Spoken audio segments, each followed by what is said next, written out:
Если кого-то из членов моей семьи начинает донимать кашель, никогда не покупаю в аптеке лекарства, а лечу следующим образом.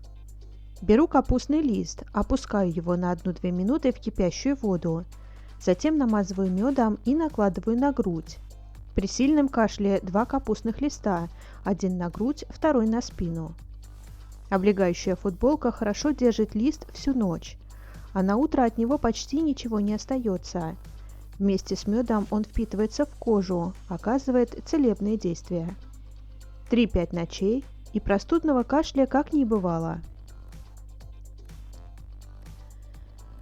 Понравилось видео? Ставьте лайк и подписывайтесь на наш канал YouTube и на наш Instagram. Ссылка в описании под видео.